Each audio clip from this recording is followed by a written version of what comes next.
What I want to do is tell you a bit about my speculations about the nature of some properties of quantum gravity, speculations that arise from thinking about time travel. So this will be mostly about time travel, but then speculating as I go along about quantum gravity. The genesis of my work on time travel, it dates back to 1985 when my friend Carl Sagan sent me the manuscript of his novel, Contact, which also he had already by then written the screenplay also for the movie. And he had his heroine traveling through a black hole to get to the star Vega. And he said, "You know more about general relativity than I do. I'm probably in trouble. Will you help me?" And so I read it, and yes, I don't want to go send the heroine into a black hole. It's rather unsafe in there. But having studied under John Wheeler, who in the 1950s was a great exponent of wormholes, it seemed to me that wormholes were the solution to Carl's problem of what to do with his movie and novel Contact. And in particular, then, I said, let's imagine our universe as being two-dimensional instead of three. We suppress one spatial dimension. And the star Vega is over here 25 light years away from the Earth. And we imagine our universe is bent around in a higher dimensional space, which physicists tend to call the bulk. So it's still 25 light years in our universe to get from here to there. But it's only a few kilometers if you can travel across the bulk. And so you imagine there is something that John Wheeler gave the name wormhole to, though the earliest work on this kind of a structure in relativity was by Einstein and Rosen, and was originally called an Einstein-Rosen bridge. Johnny Wheeler renamed it a wormhole. But it's a path that you could travel down this surface of this. I remind you that we are, with one spatial dimension suppressed, we imagine ourselves as two-dimensional beings living on this surface. And so when you actually see a circle here, you're to think that that's a sphere when you restore the additional dimension. So you can also have light that travels up from the neighborhood of Vega to the Earth and brings you an image of what's far away. And in particular, you look and you see the kind of a wormhole that you see in the movie Interstellar, looking at what's on the other side of the wormhole, through the wormhole, or you can travel through the wormhole if you really have one of these kinds of structures, as occurs in Interstellar, or at least hypothetically you can do that. Now, there's a fundamental problem with using wormholes that I knew at the time that Carl asked me about this, and I suggested wormholes. And that is the kind of a wormhole solution to Einstein's equations that people had studied, called a Schwarzschild wormhole, destroys itself by pinching off so rapidly that if this photon that I show in red here tries to travel through it, it gets caught in the pinch-off and caught then in a singularity on one of those two sides of this broken structure due to the pinch-off. And so the question was, what can you do to hold a wormhole open? And very quickly, using some elementary relativity, I realized what you have to do is put inside of it something that I like to call exotic matter. Exotic matter is matter that repels gravitationally. In order to do that, it must have a negative mass. Einstein tells us that the mass and energy are equivalent, so negative energy. And that is the way it repels gravitationally, and it has to be sitting inside the throat of the wormhole, and so that it makes the walls of the wormhole be held apart. The issue, of course, is, well, can you have that kind of material? More precisely, what was required, and this was shown in a theorem by Dennis Gannon that I deduced in a simpler form for myself at the time, but it goes back to Dennis Gannon in 1975, that this fancy formula, what it says is, if you travel through the wormhole at nearly the speed of light, and you add up all the energy density along your way and average it, the average should be negative. And so you violate the average null energy condition, or ANEC, is the way a relativity theorist says it. We have our jargon. We all have our jargon. But that was the precise statement of what you needed. And in fact, I also realized very quickly that we really do know how in the laboratory to make exotic matter. matter that does have negative energy densities or masses. And the key to that is vacuum fluctuations, which you've already heard about a little bit as being related to quantum gravity, to quantum theory. So let me explain what a vacuum fluctuation is. Let's take a box, and inside that box you remove everything that possibly can be removed. There remains behind in the box, not removable at all, these vacuum fluctuations. They're the fluctuations, say, of the electric field. Tiny fluctuations of the electric field, not removable, and the magnetic field, the so-called electromagnetic field, and of everything else that could conceivably be inside there, cats, cows, dogs, with exceedingly small probabilities, but larger probabilities, and we ignore them for something complicated like that. Fluctuations of fields primarily is the thing one's interested here, usually the electromagnetic field, or if a theorist, you work with a simpler field called a scalar field, but it teaches you how these vacuum fluctuations behave.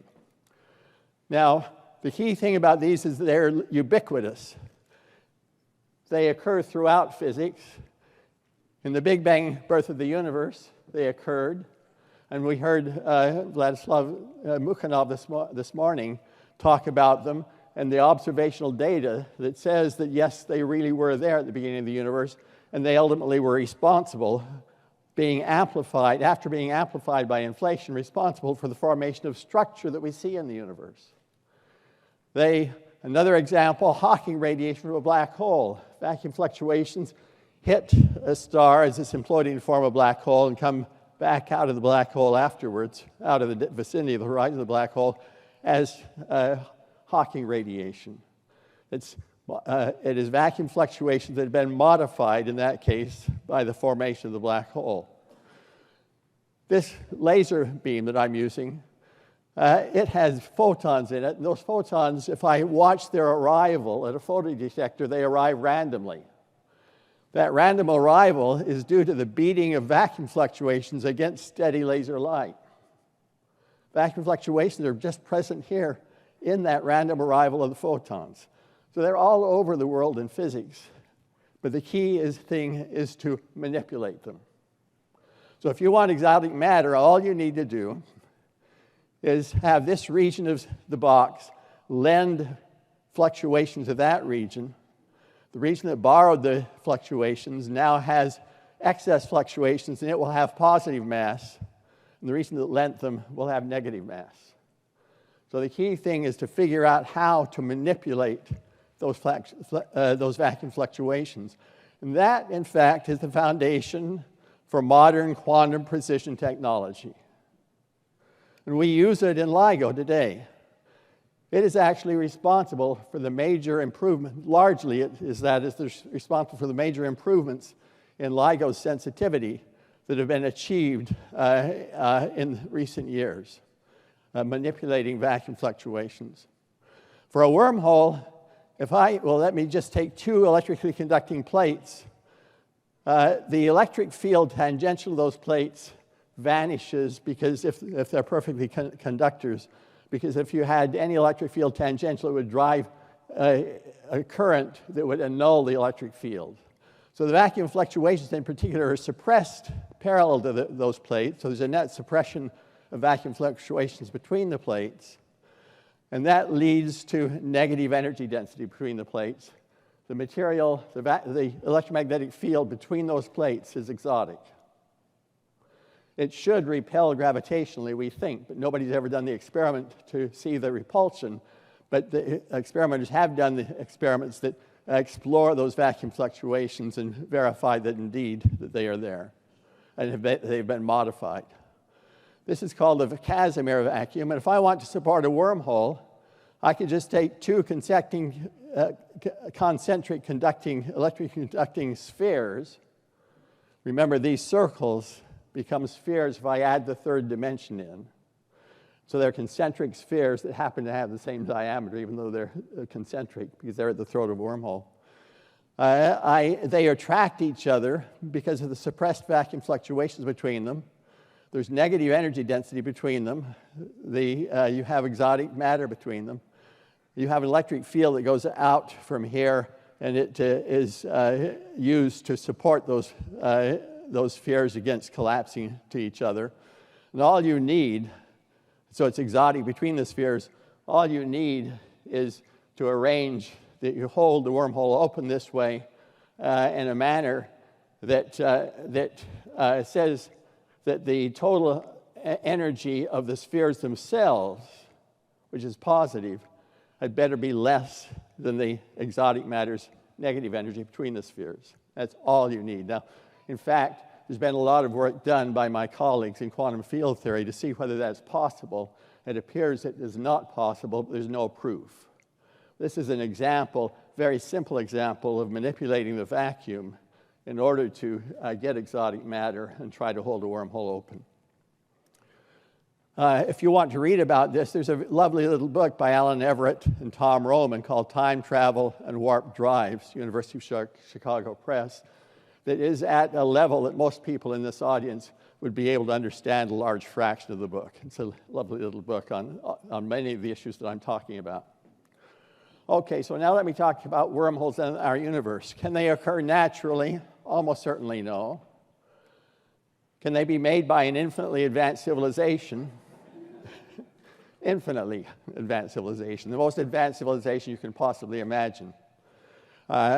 Conceivably, it's possible that there is something that John Wheeler speculated about called quantum foam, of fluctuating wormhole structures of space on very small scales, and you could imagine a very advanced civilization grabbing these fluctuating wormholes and enlarging them and making them classical, feeding energy into them in the process of enlarging them.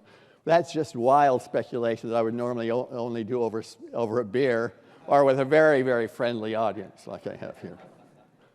Can they be held open by an infinitely advanced civilization? Probably not, but we aren't sure. It probably requires too much exotic matter. But when speculating beyond the frontiers of firm knowledge, I've been proved wrong many times. So don't take my wormhole pronouncements, positive or negative, too seriously, please. Now, you notice I have some weird, just a second, let me shut this off. Okay. I have some weird questions here. Can they be made by an infinitely advanced civilization? Can they be held open by an infinitely advanced civilization? These are what I would call extreme thought experiments, Gedanken experiments. And these kinds of extreme thought experiments are very powerful for probing the fundamental laws of physics. And so when I started thinking about this kind of stuff, it wasn't really very popular among physicists. We're a conservative community, but I think that most of my colleagues came to agree that you can learn a lot about the laws of physics by asking really extreme thought experiments like that. And that is in that spirit that I'm talking about this. Okay. Now, so can an infinitely advanced civilization now transform a wormhole into a time machine? That's my next extreme thought experiment. And this is the next thing that came triggered by Carl Sagan after I'd thought about wormholes and given him the idea of a wormhole for contact. And because of something called the twins paradox in relativity, it seemed very obvious to me that if I give my wife, Carol Lee, who's somewhere in the audience here, one mouth of the wormhole and put her in a rocket ship, and I stay at home with the other mouth of the wormhole, and she travels off at very high speed, turns around and comes back, and if the trip lasts 30 years as seen by me, it could last just 1 year as seen by Carol Lee. The traveling twin ages by less than the twin that stays back at home. It's a standard prediction of relativity, which has been tested to rather high precision with fundamental particles, not with people as yet. Well, I take it back. It has been tested, but it's been seen for people as well, I think. There was a famous experiment where atomic clocks were flown around the world on the Trans-World Airlines, which no longer exists. But the experiment showed this effect from traveling around the world, both this effect and the gravitational redshift, so-called, way back in the 1970s. So the issue is that looking out through space, Carol Lee sees that I have aged by 30 years. But if we hold hands through the wormhole and we just look at our watches, it's obvious that we will see our watches are down inside the wormhole. We're looking at our watches, and our watches are going to tick the same. Seen through the interior of the wormhole, we're going to age the same. And so when she looks through the interior of the wormhole, she'll see me just having aged 1 year. When she looks through the exterior, she sees me having aged by 30 years. So the wormhole is now a time machine. All I have to do is she's back on Earth, I go over, I crawl through the wormhole, and I go back in time by 29 years and might meet my younger self. And, well, you can make up whatever stories you want to about that. Okay. However, as I think it was Bob Wald and colleagues at the University of Chicago alerted me to this possibility, and it turned out to be true, that at the moment it is created, this time machine might self-destruct. And the idea is this: suppose that right at the moment when she's traveling back, there comes a first moment when it's possible for a photon, a particle of light, to go into my mouth, go back up, travel up to her wormhole mouth in the rocket ship, go backward in time, arrive back at the very same moment as it started out. So now you have two photons. They're identical photons, but they're sitting there side by side. And then you watch them go through. Those two photons now become 4, and then 8, and so forth and so on. And the whole thing blows up exponentially. So that's dangerous, except, of course, all you need to do is shield things so the photons don't go through. But photons may be shieldable, but high-frequency vacuum fluctuations are not. And so I did a little calculation, well, a hard calculation for me, in quantum field theory with a postdoc, Sung-Won Kim, and found that, in fact, vacuum fluctuations going through the wormhole do create an explosive growth of energy. And you get, from vacuum fluctuations that have no energy, they pile up upon themselves, and you get an explosively growing energy. Stephen Hawking and a student did a similar calculation at about the same time, and then we argued back and forth about whether the explosion was strong enough to destroy the wormhole. And in the end, we came to agree that only the laws of quantum gravity know. Because the explosion gets strong enough to begin to destroy the wormhole right at the point where it appears the laws of quantum gravity cut in, and we can no longer make any predictions. So this was really very interesting to me. Stephen had much deeper insight about the laws of nature than I do. So he believed rather firmly that the explosion would be strong enough always to destroy the wormhole when you tried to create it, tried to activate it. So he gave us his principle of his chronology protection conjecture, that any kind of a time machine that any arbitrarily advanced civilization tries to make will self-destruct when it's first activated. And he described this as his way of keeping the universe safe for historians. I want to now talk about the same thing using space-time diagrams, because it's going to lead me to some important ideas. So I go back, I have a wormhole. It's going to be very short. We stick our hands through the wormhole, into the wormhole, and it's so short that basically these two spheres are the same. You just imagine cutting out a sphere here, another sphere there, and you identify the surfaces of those spheres so that when you go into one, you immediately come out of the other. So here are those. The same thing then with one spatial dimension suppressed, and so I have circles instead of spheres. If I send something in at that location on the surface of this sphere, which I'm drawing as a circle now, then it comes out immediately. Similarly, if I send one in there, it comes out immediately. And then I make a space-time diagram in which I plot space horizontally and time vertically, as Roger Penrose has been doing. And I do it in such a way that at 45-degree angle, that corresponds to the light speed propagation. The traveling of a photon is at 45-degree angle. So that's just how I arrange the time and space coordinates on the axes. Then I have initially the two mouths of the wormhole. They're identical mouths. You go in one and you come out of the other immediately. A little bit later, I have this mouth of the wormhole has gone up to there, but that one is traveling out. This is the one that my wife is carrying with her, Carolee's carrying with her away from the first mouth. I like to draw a tube in space-time that shows, we call it the world tube. That's just the sequence of circles or spheres as you go from time to time to time to time, and similarly over here for that one. And so here is the space-time diagram, as we call it, for this trip that my wife takes.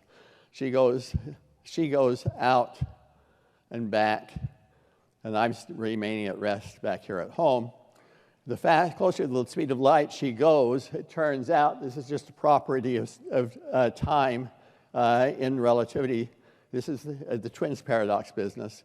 The apparent distance in the diagram between time 2 and time 3 is a lot larger when this is tilted toward a 45-degree angle than it is over here between 2 and 3. But you notice that because of that, when she comes back, in this particular case, I'm at time 17 and she's at time 11. Well, that's not nearly as much twins paradox effect as before, but that's enough to have this, enough to have the effect that I'm talking about. So that, for example, I can begin here at time 12. I move up this red line for 2 units of time to 14. Then I go through the wormhole. My God, gosh, I did this. I screwed this diagram up awful. Okay, I'm not going to straighten it out.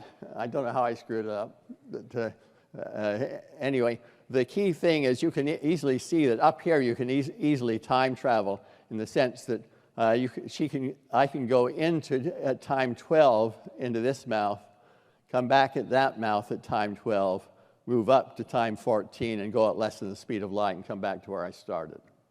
So that's the trip that I wanted. I go in at time 12, come out back at time 12, go up to time 14. I'm going the other way. Okay. This is the kind of thing where John Wheeler would say to his class, okay, I screwed it up. You can straighten it out. Let's go on. The key thing is that I can meet myself in my past, and there is a particular region in which there are what we call closed time-like curves. We call this a non-chronal region. Up in here, you can time travel. Before that, you cannot time travel. After that, you can not time. After that, you can time travel. So time travel is possible only in this region of space-time. The boundary of that region of space-time where time travel is possible is called the chronology horizon. The world is safe for historians down here. It is not safe for historians in the non-chronal region. This is called a fountain because this chronology horizon turns out to be generated by null geodesics, paths of photons that peel off of the fountain, and they peel off of the fountain, and then they go on up this cone. But all of these, if you take any null generator of this cone, any photon path, you can go back down into here, and you find yourself then asymptoting onto the fountain. And that fountain is where the explosion occurs, just along this. But since all of the generators of the chronology horizon emerge off of the fountain, it's a big deal that there's an explosion on the fountain. That's going to prevent you from generating the chronology horizon. You're going to be safe from non-chronal regions.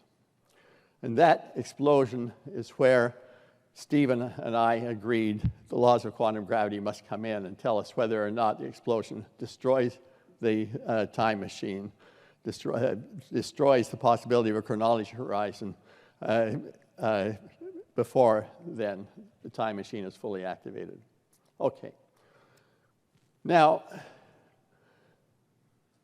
the subsequent work after we did this by Peter Kruskal and Jim Eisenberg showed that there's some chronology horizons that do not have fountains. And so this then began to give us some pause. Well, maybe their explosions are not strong enough. Maybe even without quantum gravity, you can still make time machines. I mean, is that possible or is it not? Then Bob Wald, with two colleagues, went in and did a very detailed analysis, completely general, for cases with fountains and without fountains, and found that it is always true that something goes wrong with the energy density of quantum fields, say the electromagnetic field, as you approach the regions from which these generators of the chronology horizon arise. So whether you have a fountain or not, there's something goes wrong. It may not be as bad as an explosion of this sort, but something goes wrong. And we don't understand very well that something goes wrong. I think that Stephen and I still held to the view that you probably have to have quantum gravity to answer the question, but I could ask Bob afterwards what his view is. I won't ask you right now. He's here. But this was really a beautiful analysis that they did, far more sophisticated than anything I've ever done. And it's really very, very absolutely solid that something goes wrong. But it's more a mild thing that goes wrong than what was going wrong in our analysis. So the bottom line is that I do still suspect that here, too, quantum gravity is the thing that knows what happens. So quantum gravity is the key to the answer of whether or not you can activate time machines. If you want some references, there is a not terribly technical discussion of these kinds of issues in that little book, Time Travel and Warp Drives. And for the technically minded, there's an absolutely beautiful article that you'll find on the Physics Archive by John Friedman and a colleague. I've forgotten who it was with him. But it's a review article. Bob, you remember who his co-author was? Yeah. Okay, anyway. But these are wonderful review articles on these issues. Let me now ask the question, suppose that quantum gravity does allow time travel. Can the laws of physics accommodate this? And of course, the first thing that anybody would wonder about is the so-called grandfather paradox, in which I have a time machine, I'll go through the time machine, I go back in time, I kill my grandfather before my mother was conceived, and so I can't exist. And how do the laws of physics accommodate that? Well, that issue seems to involve free will. In science fiction stories, something may always come in and prevent me from killing my grandfather. But issues of free will are hard enough for non-physicists to deal with, and they're even harder for physicists to deal with. And so I don't want to touch that. But a friend of mine, Joe Polchinski, in an email that he sent to me way back in the early days of email, he posed a lovely version of the grandfather paradox, in which he said, let's suppose that you have a wormhole, and it's already become a time machine, and you send a billiard ball into that wormhole mouth. It comes back on just such a precise trajectory that it comes out of that wormhole mouth before it went in, it hits itself and knocks itself off to the side so it doesn't go through the wormhole. And so here is a grandfather's paradox that does not involve free will. The billiard ball's free will is not entailed in this. And so I thought about this for a while with a couple of students. We realized, well, there's a very simple answer. You begin with that trajectory. That's the initial condition. And in this particular answer, the the billiard ball comes in, it is hit a very glancing blow and gets just knocked off to the side just a little bit. Goes into the wormhole, comes back out on a trajectory that produces the glancing blow, and everything's fine. Except there's another solution. Being with the same trajectory, it goes up here and it gets hit a glancing blow. That glancing blow was on the back side of the billiard ball. This is a glancing blow on the front side. This glancing blow knocked it slightly to the right. This glancing blow knocks it slightly to the left. But in this case, it comes back, goes in, it comes back out, hits itself that glancing blow, and goes off to the side. And everything's fine. So you have two solutions for the same initial conditions because you have a time machine. And so how do the laws of nature deal with that? Well, the laws of nature are fundamentally quantum mechanical. And so what quantum theory predicts is a specific probability for each of these classical trajectories, and everything's fine. In fact, then colleagues of mine who are much more sophisticated in quantum theory than I am have gone in and done analyses of that sort with quantum fields, which are is a much more powerful way to do it, because nature fundamentally at the bottom is quantum fields, unless you go all the way to quantum gravity where we don't know quite what it is. But nature is fundamentally quantum fields, and so they've done similar calculations with quantum fields and have found that everything can be hunky-dory. Well, sort of, and that's what I want to explain. So in order to explain this, let me imagine a time machine that is created by two wormhole mouths that are just moving past each other. And so one of them is at rest in our reference frame, and the other one is going to the left at high speed. And if you look at the timing on here, minus 2, minus 1, 0, minus 2, minus 1, 0, you can realize that there are closed time-like curves, a non-chronal region in this pink area here. But you have a non-chronal region there. You have an in region, I will call it, where there's no time machine possible, no backward time travel possible. You have a non-chronal region where backward time travel is possible, and an out region where it's impossible again. So you have a temporary time machine. And so this is a very interesting, simple example of a space-time in which to explore the laws of physics and see how they can handle the production of time travel, production in technical terms of what we call closed time-like curves. And so, just lest you think that wormholes are the key to all of this, let me just give you another example of how you make this kind of a time machine. You begin with a cylinder that has some exotic matter in it. You can't do this without exotic matter.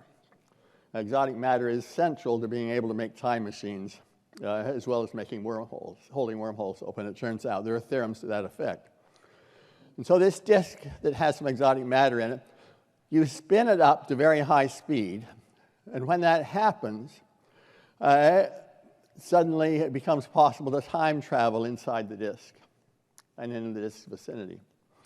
And then you spin it back down, and the time machine goes away. So instead of using wormholes, you can just use a spinning disk that is made of some mixture of exotic material and non-exotic material. And so in general, the key thing then is in general relativity, making time machines is easy in principle for a very advanced civilization. But quantum theory is another story. And the issue is that quantum theory, vacuum fluctuations, are central to being able to do that. If you look only at general relativity, you would just postulate, I've got exotic matter. But the only way we know to make exotic matter is through quantum physics. So you got to bring the quantum physics in with the general relativity, have the exotic matter. And then those vacuum fluctuations also lead to the explosion that very likely, but we aren't sure, destroys the time machine when you activate it. And so here we have quantum physics coming in crucial ways in making the exotic matter that's necessary for time travel. and in possibly destroying the time machine when you turn it on. Whereas general relativity by itself can do all kinds of magical things if you don't bring the quantum theory in. And then you're in the beginning of dealing with quantum gravity issues. Okay. So what you want to do now is you want to specify quantum probabilities for a quantum field in this in region, and then use quantum field laws to deduce the probabilities in the non-chronal region and up here in the out region. So you want to use quantum fields, this is not quantum gravity yet, to evolve the quantum electromagnetic field, for example, from the in region through the non-chronal region to the out region.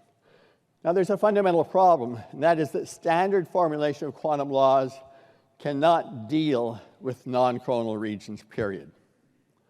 They require that you be able to, as we say technically, foliate space-time in such a way that there's no backward time travel possible. However, there's an alternative formulation due to Richard Feynman called a sum over histories formulation that can make predictions. In the absence of time travel, the two formulations make precisely the same predictions for everything. They're equivalent. But Feynman's approach is capable of handling weird situations such as this, also capable of handling quantum cosmology, where the observer is part of the quantum system, the universe that you're studying, but you have some trouble with that using standard quantum mechanics. And so in this modern era, people tend to use, if they're dealing in quantum cosmology or if they're trying to deal with something like this, they use the Feynman approach. And so if I use the Feynman approach, there were calculations done, first of all, by John Friedman, Nick Papastamathiou, and Jonathan Simon in 1992, and then in a stronger version of the Feynman approach that was devised by Jim Hartle and Murray Gell-Mann for doing quantum cosmology, studying quantum effects in the Big Bang and in the universe. These two groups did similar calculations with the same answers. The evolution from the in region to the out region is non-unitary, which is a technical phrase that goes under the popular phrase, information is lost, in going from the in region to the out region. Lost, why? Because they're closed time like curves. There's a non-clonal region in space-time there. And that reminds me of the black hole information loss paradox. In that black hole information loss paradox, you have a black hole that forms by a collapse of some matter, then it evaporates. And Hawking gave strong arguments to the effect that you lost information, lost unitarity in that process. And there has been a 40-year debate back and forth over that information loss. And I suspect what's going on here, it's an unconventional view, is in black hole evaporation, information is truly lost. Why? Because the final stages of evaporation are governed by the laws of quantum gravity, and those laws must include histories with backward time travel. And that causes the information loss. So that's my unconventional view of this. And the vast majority of the physics community thinks the information is not lost, it's preserved by other means. Yeah, another calculation that was done was discovered if there is a non-chronal region here, both Friedman and colleagues and Jim Hartle found that you know it in the in region. You calculate the probabilities for beginning with some initial data down here to go to some final state up there. You get slightly different predictions if there is a non-chronal region in your future than if there is not. And that's a very disturbing prediction. And it's a little hard to know just how to think about that. Friedman and colleagues, in their technical paper on this, wrote, and I paraphrase this, it's plausible that there is a negligible causality violation in this in region unless you design an experiment explicitly to probe the non-chronal region, where the experiment is entirely done in the region, but it's designed very carefully to figure out how the non-coronal region is influencing probabilities down here. So that's their way of saying, well, okay, things go screwy, but not very screwy. And you got to look pretty hard to find out how screwy they go. Jim Hartle, and this is a precise quote, if non-coronal regions like this are sparse in the future history of space-time, then we might expect the resulting violations of causality to be negligible. If, however, there were a rolling sea of non-coronal regions near a generic final singularity, then the probabilities for causality violation might be more interesting. The present generalized quantum mechanics, his work with Murray Gell-Mann, provide a way of estimating what goes on. So my conclusions in the end then, from thinking about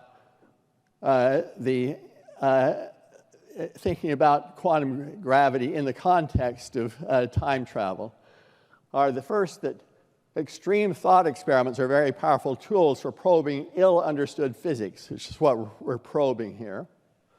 The laws of quantum gravity appear to control whether backward time travel is possible, time machine self-destruction. The laws of quantum gravity implemented by Feynman's approach may require including histories with backward time travel. And if so, then information may truly be lost in black hole formation and evaporation because of, on microscopic scales, backward time travel. And macroscopic non-coronal regions may cause some weirdness in causality even before they arise. So this is all not very satisfying, but that's because we don't understand quantum gravity yet. Thank you.